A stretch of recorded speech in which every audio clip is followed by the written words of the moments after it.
Place de la République à Paris dimanche soir.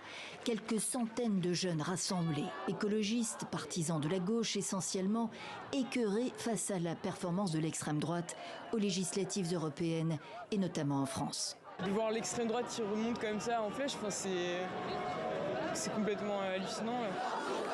Poussée de l'extrême droite en France, un score historique, 2 fois mieux que celui du parti présidentiel, poussée des droites nationalistes et radicales dans plusieurs pays de l'Union européenne.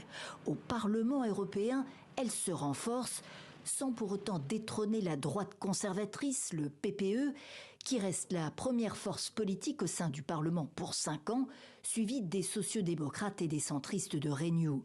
Une grande coalition au sein de laquelle se forgent traditionnellement les compromis au Parlement européen et qui devrait conserver la majorité face à une extrême droite divisée entre plusieurs entités, leur rapprochement incertain en raison d'importantes divergences notamment sur la Russie et sur l'Ukraine. Sans oublier la chute de la cote des Verts, c'est l'autre fait marquant, avec toute l'incertitude qui pèse sur la transition énergétique. Le score des Verts est très décevant pour moi. Ils sont les seuls à agir avec raison et ils sont sabotés encore et encore par des citoyens parce que tout le monde veut protéger l'environnement sans en supporter le coût individuellement. Cette influence en berne des Verts pèsera sur les décisions européennes.